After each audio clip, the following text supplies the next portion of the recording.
ህይወቴን በሙሉ አይነ ስውር ነኝ። እናም ይህ ነገር በእኔ ዘንድ ችግር አልነበረውም። መጀመሪያ ማየት ችዬ ከዛ ብርሃኔን ባለመነጠቄ አመስጋኝ ነኝ። እንደዛ ቢሆን አሳዝን ነበረ። ይልቁንም ሲጀመር ስለሌለኝ ነገር ሐዘን ውስጥ ገብቼ አላቅም። ለብዙ ዓመታት በሰሜኑ የአዲስ አበባ ክፍል ኖር ነበረ። ጸሐፊ ስለሆንኩኝ የራሴ የሆነ ቤት ውስጥ ብቻዬን መኖሩ አስፈላጊ ነገር ነበረ። ብዙ ሰዎች አጻጻፊ አስደናቂ እንደሆነ ነግረውኛል። ምክንያቱም ደግሞ ማየት አለመቻሌ ነበረ።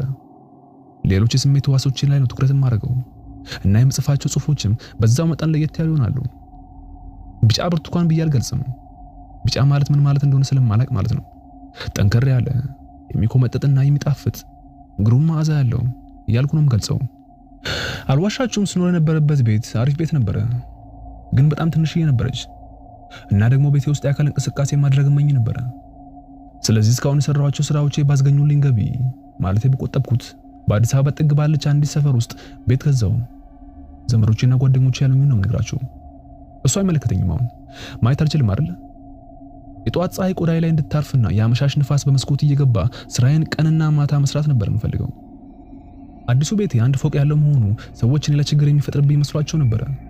ምክንያቱም በእነሱ እይታ ምንም እንኳን ህይወቴን በሙሉ አይነ ስውር በሆንም አበስላለሁ፣ ነገሮችን ከትፋለሁ፣ ገላይን ታጠባለሁ እና ቤቴን አጸዳለሁ። ስለዚህ ትንሽ ደረጃዎችን መውጣት አልችልም ብለው ነበር ያሰቡት። ይህ ለኔ ችግር አልነበረውም። ደረጃው ላይ ያሉትን መውጣጫዎች ቆጠርኳቸው። 14 ናቸው። በሂደት ለመድኩት እና አንዳንዴም በፍጥነት ወጣና ወርድ ነበረ። ምን ያህል ወደ ላይ ምን ያህል ወደ ታች መውረድ እንዳለብኝ ስለማቅ ማለት ነው። ይህ ነገር አይነ ስውር ስትሆኑ ሰውነታችሁ ላይ የሚፈጠር ነገር ነው። አንዳንድ ነገሮችን ብዙ ጊዜ ከማድረጋችሁ የተነሳ ትኩረት ባሰጡትም ሰውነታችሁ ማድረግ ይችላል። በዛ ላይ ብቻችሁን ስትኖሩ አንዳንድ ነገሮችን ማግኘት በምትችሉበት ቦታ ማስቀመጥን ትለምዳላችሁ። ነገር ግን አንዱ ቀን ደረጃውን ስወርድ አደናቅፎ ወደቅኩ። መሬቱ ላይ ደረስኩ መስሎኝ ነበረ፣ ግን አንድ ጭማሪ ደረጃ ነበረ። ቢሆንም ብዙ አላሳሰበኝም። ማለት አዲስ ስሜት ፈጥሮብኝ ነበረ። ምክንያቱም ለ30 ዓመታት አይነ ስውር ሆኜ ተደናቅፌ መውደቅ በጣም እንግዳ ነገር ነበረ። ቢሆንም ችላ አልኩት። ከዛ በኋላ ደረጃውን መልሼ ስወጣ መጨረሻው ላይ ድጋሚ ተደናቀፍኩ። ይህ ለየት ያለ ነገር ነበረ። በጣም እርግጠኛ ነኝ አንድ መወጣጫ ተጨምሯል። ድጋሚ ተመለስኩና መወጣጫዎቹን ቆጠርኳቸው። 15 ድጋሚ ቆጠርኩ። 14 እንዴ! እርግጥ ነው 14 መወጣጫዎች ናቸው ያሉት። አቦ የራሱ ጉዳይ። መኝታ ቤት ገብቼ ተኛሁ። የተወሰኑ ቀናቶች ያለ መደናቀፍ አለፉ። ያን ክስተት የደከመው ጭንቅላት የፈጠረው ነገር ነው ብዬ ያለፍኩት። ከዛ አንዱ ምሽት ውሃ ልጠጣው ታች ስወርድ ተደናቅፌ ወደቅኩ። አሁን ላይ በጉልበቴ ነበር ወደቅኩት። የሆነ ያለፍኩት ደረጃ አልነበረም። ቢያንስ 2 የተጨመሩ ደረጃ መውጣጫዎች ነበሩ። ዙሪያዬን ከዳሰስኩ በኋላ ቆምኩኝ። እግሬን በጣም እያመኝ ነበረ፣ ግን ቁርጭምጭሚቴ ደህና ነበረ። ቀስ ብዬ እየቆጠርኩ ወደ ላይ ወጣሁ።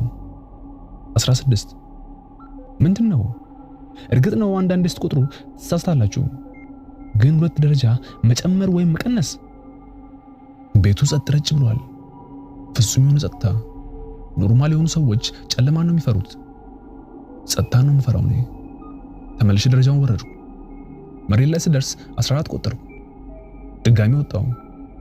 18 በጣም ነበር ያስገረመኝ። ቀልድ ነው እንዴ?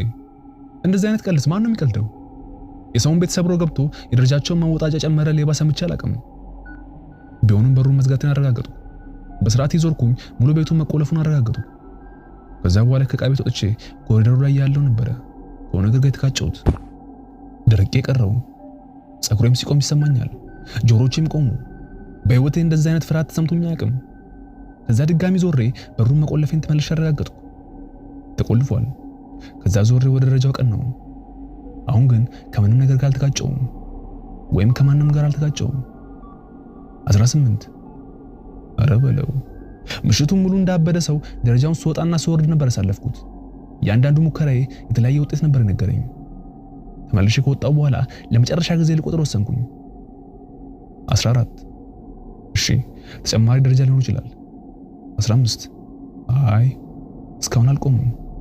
17 19 21 ይህ ከፍተኛው ነው። 27 33 በፍጹም ሊሆን አይችልም። 52 88 ከፍተኛ የሆነ ሽብር ስሜት ሰውነቴን ሲወሮ ይሰማኛል። የሆነ ነገር አብሮኝ ነው ያለው እና አስቀያሚ ከተፈጥሮ ዓለም የተለየ ነገር ነው። እና ይህ ደረጃ የሚያልቅ አይደለም። 102 በመጨረሻ እጄን ሰጠው። ምንም ይሁን ምን መጨረሻውን ማየት አልፈልግም። ተመልሼ መውጣት ጀመርኩ። ወደ ላይ ልወጣ በዞርኩኝ ቅጽበት ደፋር ለመሆን ስጥር ነበር። ግን የሆነ ነገር ተሰምቶኝ በእጄና በእግሬ እየሮጥኩኝ ወጣሁ።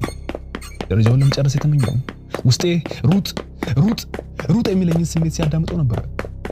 እንዴት ደረጃውን ጨርሼ መኝታ ቤት የገብቼ በሩን ዘጋው አላውቅም፣ ግን አድርጌዋለሁ። እና አሁን ላይ ይኸው ተቀምጬ ጻፍኩ ነው። ማለቴ እኔ ስናገር ድምጼን የሚቀርጸው ማሽን ስራውን የሰራ ነው ማለቴ ነው። ይህ ቤት ለየት ያለ ቤት ነው። በጣም የሚረብሽ ቤት ነው። እና ይመስለኛል ያን ደረጃ መውረድ የሚቀጥል ኖሮ ከዚህ ዓለም የሚወጣ ይመስለኛል። የደረጃው መጨረሻ ቤት አይመስለኝም።